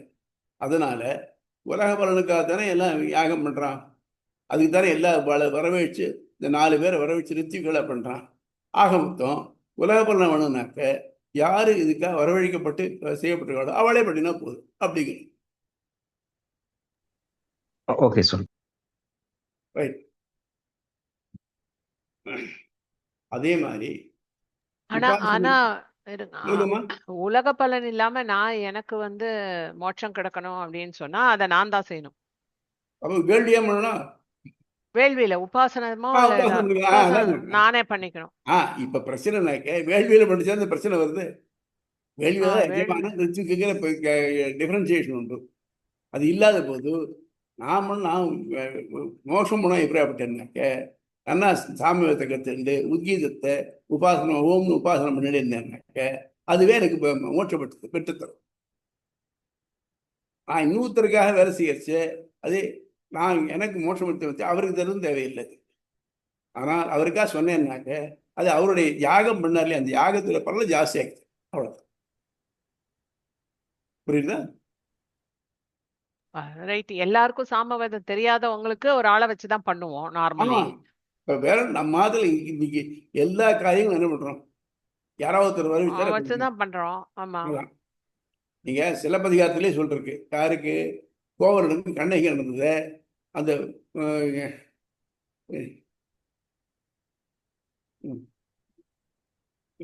தகுதியான பேர் மறந்துச்சு. ஒரு இதுகோல் பார்ப்பான் முதுபெரும் பார்ப்பான் எடுத்து சொல்ல பண்ணினான்னு பண்றது. வழிகாட்டியா அவளுக்கு அந்த சடங்கை பண்ணி வைக்கிறதுக்கு ஒரு பிராமணன் யாரோ இருக்கான். அவன் கல்யாணம் சொல்றான். அவ பண்ணி கல்யாணம் பண்ணிக்கிறான். ஆனா இவனுக்கு தட்சணை மட்டும்தான் மிஞ்சும். இவன் கல்யாணம் பண்ணிக்கிற அர்த்தம் இல்லை. அதாவது எப்போ தட்சணை வாங்கிட்டானோ அதை ஒழுங்கா பண்ண வேண்டியது அவனுடைய கடமை. எப்படி நமக்கு ஒரு ஆட்டோல இருந்தாக்க கொண்டு போய் சேர்க்க வேண்டியது அவன் கடமையா இருக்கு இல்லையா? அந்த மாதிரி அவன் பண்ணியிருப்பான். ஆனால் அதை நன்னா இருக்கணும்னு இவன் நினைக்கலாம். அது பண்றான்னு நினைச்சுக்கலாம். அதுக்கேற்ற மாதிரி அவன் வழி பண்ணிக்கணும். அவ்வளவுதான். அப்ப என்ன சொல்லலாம்? ஆட்டோ கொஞ்சம் வேகமா போப்பா, கொஞ்சம் மெதுவா போப்பா அப்படின்னு சொல்லிக்கலாம். அதுதானே வழிய. ஆனா பலன் கூற யாரு இது கொடுத்து தட்சணை கொடுத்து பண்ணிக்கிறாளோ அவளுக்கு தான் பொறுப்பு. புரியுதா? புரியுது. இது மாதிரி முன்னாடி கூட வந்ததே. இதே மாதிரியே வந்த மாதிரி இருக்கு. முன்னாடியும் அதே மாதிரி நீங்க அந்த பால் பாத்திரத்தை அதான் அதே மாதிரி பால் பாத்திரத்துல பால் எடுத்துன்னு மாதிரி அவன் ஜலம் எடுத்துன்னு வருது. அதே மாதிரி வந்தது. முன்னாடி வந்ததுக்கு இப்போ ஒரு சின்ன வித்தியாசம் என்னன்னாக்க முன்னாடி வந்தது உத்கீதத்தை உபாசனமா பண்ணினா வேள்வி பலமுள்ளதாகிறது அப்படின்னு முடிஞ்சு போச்சு. இதை ஒத்துணுட்டாக்கு ஒத்துனதுக்கு அப்புறம் வேள்வி பலமுள்ளதாகிறதுனால வேள்வி பட்டவன் எஜமானன். அப்ப எஜமானன் பண்ணணுமா உத்காதா பண்ணணுமா கேட்க? இதை யார் பண்ணணும்? எனக்கு அறிக்கிறது நான் தான் சொல்லிக்கணும், இன்னும் சொல்லிக்க முடியாது. அப்ப எஜமான் தானே பலன் பண்ணுங்கிறேன். அப்ப எஜமான் தான் சொல்லட்டுமே உத்கீதத்தை அப்படின்னு ஒருத்தருடைய கண்டிஷன். அந்த மறுப்புக்கு பலன் சொல்ற பதில் சொல்றாங்க. புரியுதா? இது இந்த உத்கீதம் இருக்கு எப்படின்னா இவாளுக்கு சடங்கியல்காரர்களுக்கு ஒரு ஃபைன் த்ரெட் அது கிடைச்சிருக்கு. அவ கடைசி மட்டும் விட மாட்டேன் போராட்டிட்டு இருக்கா அதை வச்சு. அதுதான் ரைட். அடுத்தது காரியாந்தர வித்யதிகரணம். உபாசனமாகிற மனவேள்விக்கு துணை அங்கங்கள் யாரும். இப்போ சரி சார் அதோட முடிஞ்சு போச்சு. அறிவை இனிமேல் திருப்பி அந்த வேள்வி பற்றி வராது. உபாசனம் மனவேள்வி அது ஒருத்தர். இந்த மனவேள்வி பட்ட இப்போ யாகம் பண்றதுனாக்க அங்கங்கள்லாம் உண்டு. அதாவது யாக குண்டம் இப்படி அமையணும், இதுல இன்னென்ன திரவியங்கள் சேர்க்கணும், இன்னென்ன பண்ணலாம், இந்தந்த இடங்கள்ல அது தர்ப்பங்கள் சேர்க்கணும், அதுக்கு எந்தெந்த மந்திரங்கள் சொல்லணும், இதெல்லாம் உண்டு. அதெல்லாம் அங்கங்கள். அந்த மாதிரி இப்போ உபாசனத்துக்கு அங்கங்கள் உண்டா? என்ன அங்கங்கள் அப்படின்னு கேட்கணும். அது உபாசனம் பண்றவன் ஃபாலோ பண்ண வேண்டிய மெத்தட்ஸ். இது முன்னால சொன்ன ஒரு கதையை ஞாபகப்படுத்தி, ஜனகர் சலவையில நிறைய வித்வான்கள் கூடியிருந்தார். ஜனகர் என்ன பண்ணினாக்க, இவளுக்குள்ள யார் சிறந்தவர்னு பார்க்கணும்னு நினைச்சார். ஆனா அவர் பரீட்சாதிகாரி இல்லை, அவர் பண்ண முடியாது. அதுக்காக ஒரு சின்ன ட்ரிக் பண்ணினார். 1000 பசுக்களை கொண்டு வச்சு ஒன்னொன்று கொம்புலையும் பொற்காசுகளை கட்டி வச்சுட்டு, யாரு உங்களில் ரொம்ப சிறந்த வித்வானோ அவர் இந்த பசுக்கள் எடுத்துடலாம் அப்படின்னு விட்டார். ஸோ இந்த பொறுப்பை அவகிட்டே விட்டுட்டார். அப்போ கொஞ்ச நாளைக்கு யாருமே முன் வரல, பேசாமல் இருந்தாங்க. அப்போ யஜ்ஞவால்கியர் என்ன அப்படின்னாக்க, தன் சிக்ஷனை கூப்பிட்டு அது ஓட்டின்னு போனார். இப்போ எல்லாரும் அப்ஜெக்ட் பண்ணாங்க, எப்படி நீர் பெரியவன்னு சொல்றேன் அப்படின்ன உடனே அவளை எல்லாரும் கேள்வி மேலே கேள்வியாக கேட்குறேன். அந்த கேள்விக்கெல்லாம் பதில் சொல்லிட்டு வர்றார். அதில் ககோளன் ஒருத்தர் வந்து இந்த பிரம்மத்தை அறிவதை பற்றி கேட்குறார். அதுக்கு பதில் சொல்கிறார். அந்த பதில் தான் இப்போ நமக்கு இந்த அதிகமாக அமைஞ்சிருக்கு. அதுக்கு என்னென்ன அங்கம்ங்கிறது அது தெரியுது. உபாசனமாகிற மனவேள்விக்கு துணை அங்கங்கள் யாவை? ககோளர் யஜ்ஞவால்கியரிடம் பிரம்மத்தை கண்ணால் காண்பது எப்படி, பிரம்மத்தை யாரால கண்ணால் பார்க்க முடியும், எப்படி பார்க்க முடியும் அப்படின்னு கேட்குறாரு. அதுக்கு கண்டிஷன் சொல்றார். எவர் மக்கள் பற்று, செல்வத்தின் பற்று, உலகியலின் பற்றுகளை தொடர்ந்து பிக்ஷை எடுத்து உண்டு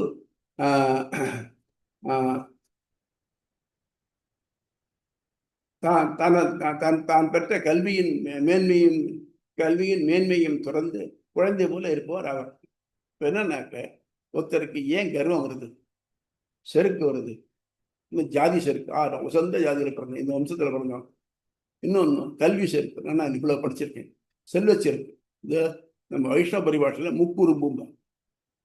இந்த முக்குறும்புங்கிறது அவ்வளோ ஈஸியாக போகாது, ரொம்ப கஷ்டம் அதை போக்கிக்கணும். பூரத்தாழ்வான்னு திறந்தார். அவர் ராமானுஜருடைய பிரதம சிஷ்யர். ராமானுஜரோட வயதில் மூத்தவர், அண்ணா நிறைய படித்தவர். இந்த போதாயன விருத்தியிருக்கே அந்த 1.25 லட்சம் கிரந்தங்களை ஒரு நைட்லேயே மனசில் மனப்பாடம் பண்ணினவர். அப்படிப்பட்ட அவர் நல்ல பிராமண வம்சத்தில் பிறந்த ஹாரித கோத்திரத்தில் பிறந்தவர். ஒரு ராஜ்யத்துக்கு பூரம்ங்கிற ராஜ்யத்துக்கு சிற்றரசராக இருந்தவர். நல்லா படித்தவர். இப்போ அவருக்கு 3 இருந்தது. நல்ல வம்சத்தில் பிறந்தவர், ஆனால் நிறைய படித்தவர், ஒரு பகுதிக்கு சிற்றரசராக இருந்தவர். இவர் எம்பெருமானாருக்கு சிஷ்யனா போன அபிப்பிராயப்பட்டார். என்ன பண்ணினார்? தன் மனைவி ஆண்டாளை கூட்டினார். அவர் மனைவி நன்னா ஒத்துழைச்சார். அம்மா வைஷ்ணவ குரு பரம்பரையில சில பெண்களுக்கு தனியான மதிப்பு கொடுத்திருப்பார். அதில் கூரத்து ஆண்டாள் ஒருத்தர். அப்போ தன்னுடைய சொத்தை எல்லாத்தையும் தியானம் விட்டார். தன்னுடைய அரண்மனையில இருந்து ஆரம்பிச்சு ஒரு நாளைக்கு 1000 பேர் சாப்பிட்டு வாரத்தில்.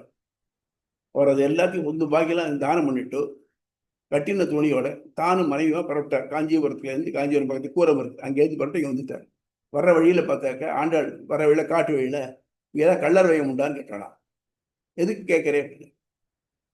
நான் சுவாமி பிறந்த நாள்லேருந்து ஒரு தங்கத்தட்டத்தை வந்து எதுவும் சாப்பிட்டது இல்லை, அதனால் அதாவது சாப்பிட்றது தான் அவர்கிட்ட எடுத்து வந்தேன்.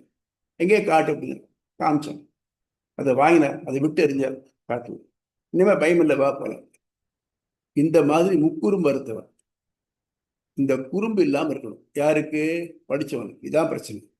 நார்மலாக படித்தவங்க வித்யாகிரம் தானாக வந்துடும்.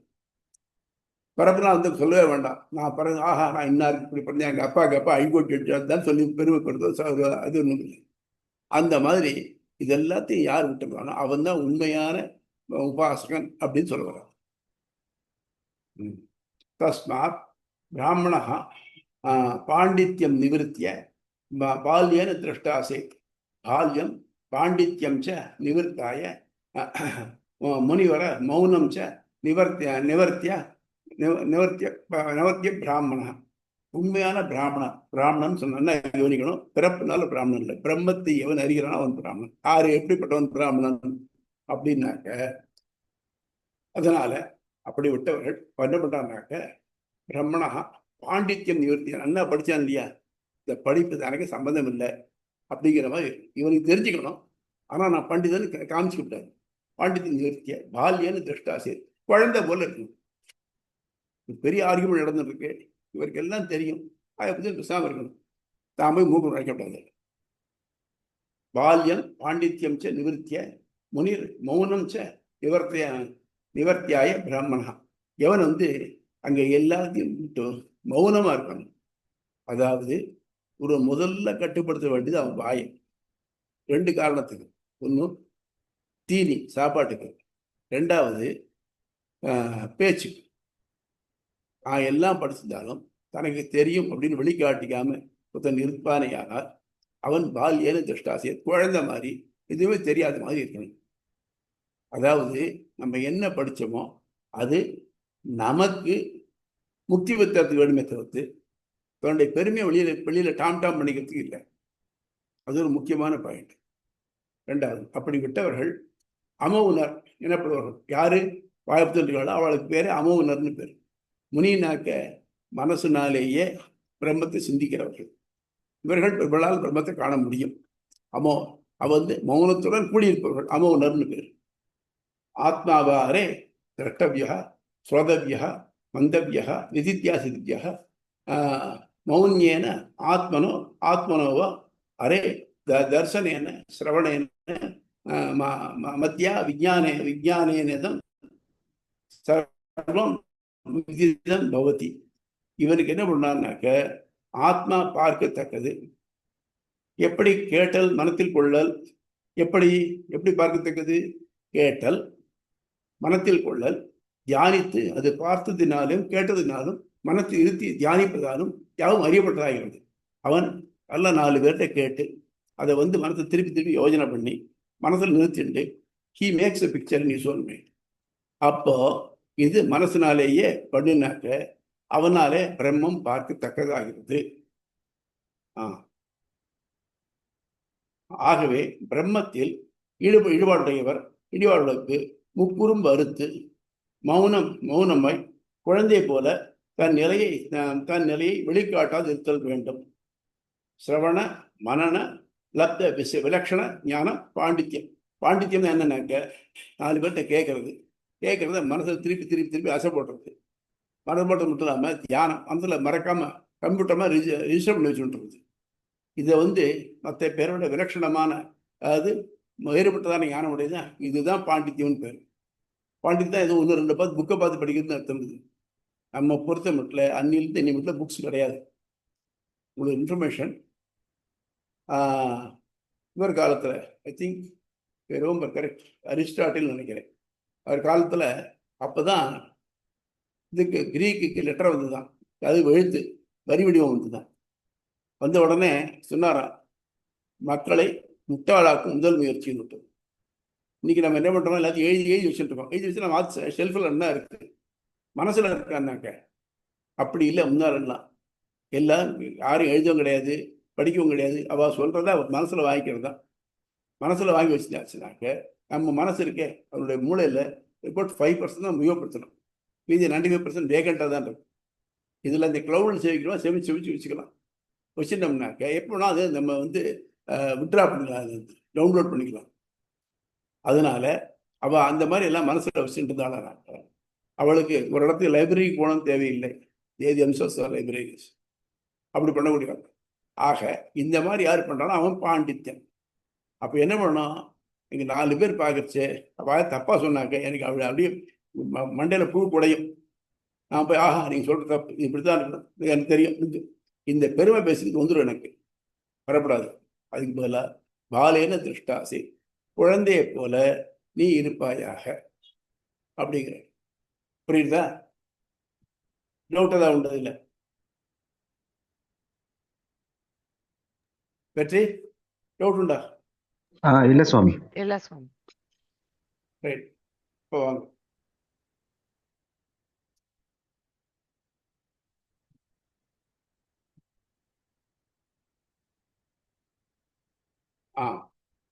சகாயாந்தர வித்யதிகரணம், பேஜ் 356. சகாயாந்தர வித்யதிகரணம். இக்களத்தின் பெயரும் தொடர்பும் உபாசனத்தின் அங்கங்கள் தொடர்ந்து ஆராயப்பட்டு வருகின்றன. இதுவரை தன்னலம் பெருதாது கடமையாக செய்யப்படுகிற வேள்விகளே பிரம்ம வித்யைக்கு அங்கமாகும் என நிறுவப்பட்டது. இனி அதற்கு துணை அங்கங்கள் யாவை? அவை மற்ற ஆசிரமத்தாருக்கு உண்டா என்பது இங்கு ஆராயப்படுவதால் இக்களம் துணை அங்க விதிக்களம் சகாகாரியாந்தர வித்யதிகரணம் எனப்படுகிறது. இங்கு ஆராயப்படும் வேத வாக்கியம். ஆகவே பிரம்மத்தில் ஊன்றியவர்கள் ஞானத்தை அடைந்து குழந்தை மனதுடன் வாழ்பவர்களாக குழந்தை மனமும் சிறந்த ஞானமும் பெற்று மனத்தில் இடைவிடாது தியானிப்பொருளாகின்றனர். கேட்கப்படல் வேண்டும், மனதிருத்தல் வேண்டும், இடையிலாது மௌனமாக ஆழ்ந்து சிந்திக்கப்பட வேண்டும் என பிரம்மோபாசகர்களுக்கு விதிக்கப்பட்டுள்ளது. இது பொதுவாக எழும் ஐயம். பிரம்ம உபாசனத்திற்கு பிரம்மத்தை பற்றிய மையறிவு இன்றியமையாதது என்பது தெரிந்ததே. ஆயின் குழந்தை மனமும் இடைவிடாத தியானமும் விதிக்கப்படுகிறதா அல்லது எடுத்துக்காட்டாக அமைந்துள்ளதா? இது அவசியமா? Is it necessary conditions? அதில் ஒன்றா அப்படின்னாக்க இல்லையே, தெரிஞ்சுக்கலாம் அப்படின்னா இல்லை. புரியுதும். ஏன்னாக்க குழந்தை மனமாக இருந்ததுனாக்க நம்ம மனசு வேற எதுவும் செல்லாது. உலகம் இருக்கே, நம்ம ஐம்புலங்கள் நம்ம பிடிச்சி இழுக்கிறது. குழந்தையா இருந்தோம்னாக்க அந்த குழந்தை விளையாட்டு சொப்போட முடிஞ்சு போயிடும், மற்றதில் போகாது. அந்த மாதிரி பிரம்மத்தோடையே இருக்கிறதா வச்சுக்கணுமே தவிர்த்து மற்றதை பற்றி மற்றவருக்கு வேலையை நம்ம எடுத்துக்கூடாது. இதை சொல்லணும் இல்லையா? கண்ணுறக்கம்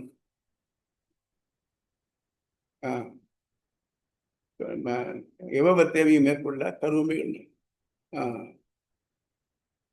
அந்த கருவமை என்னன்னு வருங்க. அதில் எவர் தேவையும் மேற்கொள்ள அப்படின்னு இன்னொருத்தருக்கு தான் மூக்க உழைக்க மாட்டார். தான் உண்டு, தன் மேலே உண்டு இருப்பார். குழந்தை மாதிரி இருக்கார். மெய்யுறக்கம் பாரார் பசி நோக்கார் மெய்யுறக்கம் பாரார் பசி நோக்கார் கண்டுஞ்சார் செவ்வி அருமையும் பாரார் எவர் தீமையும் மேற்கொள்ள கருவமே கண்ணாயினார் அப்படின்னு. அது ஒரு முக்கியமான பாயிண்ட். நமக்கு நோக்கம் பிரம்மத்தை அடையிறது. ஏன்னா அதை விட்டால் வேறு வழியே கிடையாது நமக்கு. அது இந்த பிறவியில் அடைஞ்சிடணும். அப்போ என்ன பண்ணணும்? எவ்வளோ இதாக இருக்கணும்? இந்த ஃப்ளைட்டை விட்டால் வேறு ஃப்ளைட்டே கிடையாது. ஒரு மாதத்துக்கு ஃப்ளைட் கிடையாது அப்படின்னாக்க எவ்வளோ கவனமாக நம்ம முன்னாள் நிற்போம். அந்த மாதிரி இருக்கணும். அப்போ இருக்கச்சே என்ன பண்ணணும்னாக்க இன்னொருத்தருடைய இதை பற்றி முதல்ல கவனிக்காமல் தான் பெரியவனுக்கு காமிச்சிக்கணுங்கிற அந்த எண்ணம் இல்லாமல் அப்படி இருக்கணும். அதுதான் அதான் சொல்கிறாங்க. என்னம்மா ஏதாவது சந்தேகமா பிரியமதா? இல்ல சுவாமி, அந்த இது மெய்வருத்தம் பாரார் பசிநோக்கார் கண்டுஞ்சார் எவர் தீமையும் மேற்கொள்ள செவி அருமையும் பார சிறந்திடனும் கொள்ள கர்வமே கண்ணாயினார். மறந்து போர்ல ஞானம் என்ற சொல்லே மனத்திருத்தல் என்பதால் வலியுறுத்தப்படுகிறது. குழந்தை மனம் இடையராத தியானம் இவ் எடுத்துக்காட்டாகவே கொள்ளப்பட வேண்டும். பிரம்மோபாசனத்துக்கு ஞானமே இன்றியமையாது. குழந்தை தெரிய வேண்டாமே, நீ உனக்கு தெரியல சொல்லிக்கோயேன், எதுக்கு குழந்தை மனம் சொல்கிறேன் அப்படின்னு தெரியாத மாதிரி இருக்கணும், தேவை என்ன அப்படின்னு சொல்கிறாரு. இல்லை, சககாரியாந்தர விதிகி பக்ஷணை திருதீயம் தத்வதோ வித்யாதிவத்து. பிரம்மத்தை பற்றிய மெய்யறிவு, குழந்தைய மனம், மௌனமாயிருத்தல், புலனடக்கம், மனவடக்கம் போல 3 துணையங்களாக அருளப்படுகின்றன. கிருஷ்ண பவாத்து கிரகிணோ உபசம்ஹாரா. இந்த வாக்கியம் இல்வாழ்வானுக்கு சொல்லப்பட்டிருந்தாலும் ஏனைய 3 ஆசிரமத்தாருக்கும் முழுமையாக கொள்ளப்பட வேண்டும். மௌனவது இதரேஷாம் அபியுபதேசா. எடுத்துக்காட்டாக மௌனமாயிருத்தல் துறவிகளுக்கு விதிக்கப்பட்டாயினும் மற்ற எல்லாருக்கும் கொள்ளப்பட வேண்டும். இவைகளுக்கு ராமானுஜரும் விளக்கமும் திருவும் கொள்கை. பிரம்ம வித்தியில் நாட்டமுடையோன் பிரம்மத்தை பற்றி கேட்டல், மனத்தில் கொள்ளல், தியானித்தல் முதலியவர்களை திரும்ப திரும்ப செய்வதால் பிரம்மத்தை மனக்கண்ணால் காண்பவனாகிறான். இந்நிலை அடைய அவனுக்கு வேள்வி, கொடை, புலனடக்கம், மனவடக்கம் முதலியவை விதிக்கப்பட்டுள்ளன. இவைகளைப் போன்று குழந்தை மனமும் மௌனமாயிருத்தலும் மிக பரிவுடன் விதிக்கப்பட்டுள்ளது. இடையராது மனனம் செய்வர் முனி எனப்படுவார். இச்சொல் வியாசர் போன்ற வெளிப்படையாக குறிக்கிறது. ஆசிரம வேறுபாடுகளுக்கு ஏற்ப கடமைகள் வேறுபட்டு இருக்கணும். பொதுவான சில விதிகள் ஒரு நிலைக்கு கூறப்பட்டிருக்கணும், மற்றவர் கொள்ளப்பட வேண்டும். இப்போ ஒரு விதி இருந்தாக்க குளிச்சுட்டு சாப்பிடு, இது இன்னும் பிராமணத்தான் உணவுதான், மதுவர்களே நிறுத்தமா, யாராக இருந்தாலும் சரி எல்லாருக்கும் நல்லதுதான் சொல்றது. அப்போ இவ்வாளுக்கு சிறப்பு விதி தனித்தனியாக உண்டு, ஆனால் பொது விதி. அதனால் இல்வாழ்வானுக்கு விதிக்கப்பட்ட பிரம்மோபாசனம் முன்பே நிறுவியபடி எல்லாருக்கும் உண்டு. அதுபோல் மௌனம் என்பது துறவிகளுக்கு கூறப்பட்டிருக்கணும். அது ஏனைய நிறையோருக்கும் பொருந்தும். ஆகவே பிரம்மத்தில் மனம் ஒன்றியவர்கள் யாவர்க்கும் மெய்யறிவு, குழந்தை மனம், மௌனமாயிருத்த 3 விதிகள் என்றே கொள்ளப்பட வேண்டும். அதாவது நம்முடைய செல்வ செருக்கையோ இல்லை வித்யா சேர்க்கையோ வெளிப்படையாக காட்டாமல் நம்ம அமைதியாக இருக்கணும். நமக்கு தான் வேணும் பிரம்மம். அதை உபாசனம் நம்ம அது மூட அடங்கியிருக்கிறேன் தவிர்த்து எனக்கு இது தெரியும் அது தெரியும் காய்கறியில் பிரயோஜனம் இல்லை. புரியுதா? Any doubts?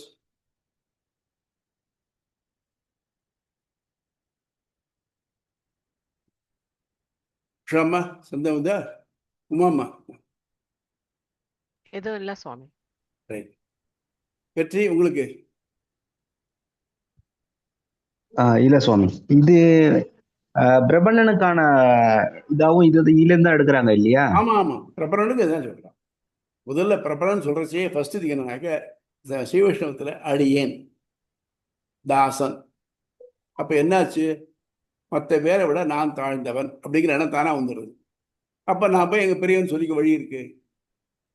அப்போ தாசன் சுவாமி அடியேன் இந்த பிரபன்னன் அப்படின்னு சொன்னா வந்து அடியேன் தாசன் அதான் அர்த்தம். சரணாகதி அடைந்தவன்.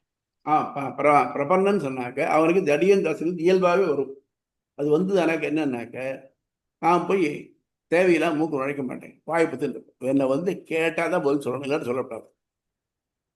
தர்மபுத்திரர் அஜ்ஞாதவாசம் பண்றதுக்கு போச்சு தமிழுக்கெல்லாம் கூட்டு அட்வைஸ் பண்றேன்.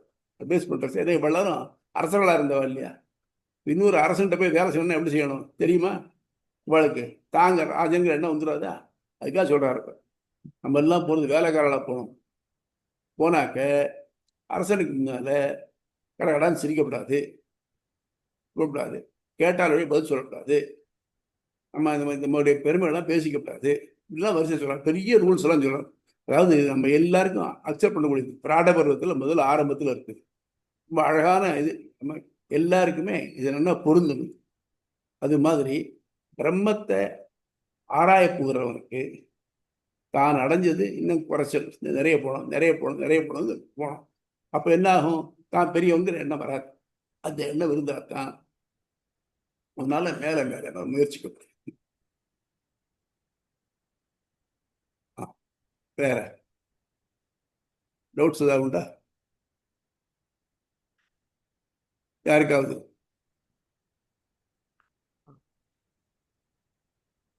ஏன்னா அந்த பிரபன்னங்கிறதுக்கு வந்து இன்னைக்கு காலையில இருந்து ஒரு இது போச்சு. சாதாரணமா பிரபன்னா சரணடைதல்னு பொருள் போட்டிருக்கு அப்படின்னு ஒருத்தர் சொல்றாங்க. त्वमेव उपायभूतो मे भव இது பிரபத்தி. இது பிரார்த்தனாமதி பிரபத்தி. பிரபத்திங்கிறதுக்கு டெஃபினேஷன். त्वमेव उपायभूतो मे भव இது பிரார்த்தனாமதி பிரபத்தி. நீயே, त्वमेव நீயே தேற்றைகாலம் எனக்கு வழியாக நெறியாகவும் இலக்காகவும் இருக்க வேண்டும் என்று வேண்டுவதிலே பிரபத்தி. அதாவது உன்னால் அல்லால் யாவராலும் ஒன்றும் குறை வேண்டேன். நான் அந்த வழி போறேன் இந்த வழி போறேன், இல்லை எனக்கு எந்த வழியும் தெரியாதுப்பா, நான் குருடன். நீ வந்து என்னை கையை பிடிச்சு நீ கூட்டின்னு போனோம். அதனால அப்ப என்ன ஆகும்? அவனை நம்ம முழுக்க நம்பித்தானே போகிட்டு இருக்கு. ஒரு குருடன் ரோட கிராஸ் பண்றான்னாக்க அவன் கம்பை கொடுத்துனாக்க அவன் முன்னால எப்படி போறானோ அவன் தான். அவனுக்கு பக்கத்துல வண்டி வருது, லாரி வருது தெரியுமா? தெரியாது. அந்த மாதிரி என்ன வேணா ஆகட்டும், it is up to him to lead me அப்படிங்கிற அந்த ஒரு பரன் ஞாசத்தோட இருந்தானாக்க அவனுக்கு அவன் வாயை திறக்க மாட்டான் இல்லையா? இல்லை எனக்கு இவ்வளவுதான் தெரியும் அப்படின்னு சொல்லிட்டு இருந்தானாக்க அவன் என்னைக்கு போய் பிரம்மத்தை அடைய போறான்? பிரம்மத்துக்கிட்ட பார்க்கறது நீ வளைஞ்சாலும் ஒண்ணுமே இல்லை, நதி. அதாவது வராவதாரத்தை பெருமாள் பூமியை தன்னோட கொம்புல தூக்கி நிறுத்தினாராம். அது எப்படி இருந்தான்னாக்க பிரம்மாண்ட கொம்புல ஒரு துளி கொண்டு ஒட்டின்னு இருந்தான் பூமி. அப்படியானா வராக எவ்வளவு பெருசு இருக்குன்னு பாருங்க. அது இந்த 3 உலகமும் தாண்டி இருந்தான். அவர் உடம்பு ஒரு சுருப்பு செலுத்தினாராம், எல்லா உலகம் மழை பெஞ்சுதான். அந்த மாதிரி அவனை பார்க்கறச்சே நமது நத்திங். அப்ப நம்ம என்ன பெருமை சொல்லிக்கிறது? சூரியனுக்கு முன்னால விளக்கேற்றி வச்சா சரியா இருக்குமா? குகன் பரதனை பற்றி சொல்றான். என் புகழ்கின்ற, அதாவது பரதன் ராமனை கூட்டின்னு போறதுக்கு அவரேன்னு சொன்ன உடனே அவனுடைய பெருமை வந்து சொல்றான். என் புகழ்கின்றதேழை எயிரனே நிறை இரவி என்பான், தன் புகழ் கற்றை மற்றை ஒளியெல்லாம் தவிர்க்குமா போல் மன்பதை காக்கும் உங்கள் மறைவினோர் புகழ் எல்லாம் உன்புகழ் ஆக்கி கொண்டாய் உயர்குணத்து உயர்ந்ததோடாய். நான் என்னத்தை நான் என்ன புகழ முடியும்? எனக்கு வாக்கியே இல்லையே. உலகத்தை காக்கக்கூடிய சூரிய வம்சத்துக்கு வரல உங்களுக்கு இல்லை. இவாள் இத்தனை ராஜா இருந்திருக்காள் இல்லையா, சூரியன்லேருந்து சூரியன் மனு மாந்தாதாலேருந்து ஆரம்பிச்சு இத்தனை அரசு இருக்காள். அவள் எல்லாரையும் உங்கள் குலத்தின் அவளுடைய புகழ்கள் இருக்கு, அது எல்லாத்தையும் உன்புகழ் ஆக்கி கொண்டார். அதாவது இறைவி என்பான் மண்புகழ் அவனுக்கு முன்னால ஒரு விளக்கேற்றி வச்சு எப்படி இருக்குமோ அந்த மாதிரி நீ ஆக்கின்ட்டேப்பா அப்படிங்கிற. அந்த மாதிரி நம்ம பொறுத்த மட்டும் நம்ம மேலே போக போக போக வினயம் வரணும். வித்யா வினயம் பண்ணேங்கிற மாதிரி படிப்பினுடைய நோக்கமே அடக்கம் தான். அடக்கம் இல்லாத படிப்பே இல்லை. அதுதான். ஆகவே அவன் படிக்க படிக்க என்ன எவ்வளோ இருக்குன்னு போகிறது பாருங்க. அதுதான். புரியுதா? புரியுது சுவாமி. வேற any doubts? Narayana Sivan Narayana. Okay right. Alvar Emperumanar Jeeyar திருவடிகளை ஆச்சாரியன் திருவடிகளை தஸ்மை ராமானுஜாரியாய நம பரமயோகினே ஸ்ருதி ஸ்மிருதி சூத்ராண அந்தர்ஜுன அசி சமுதே.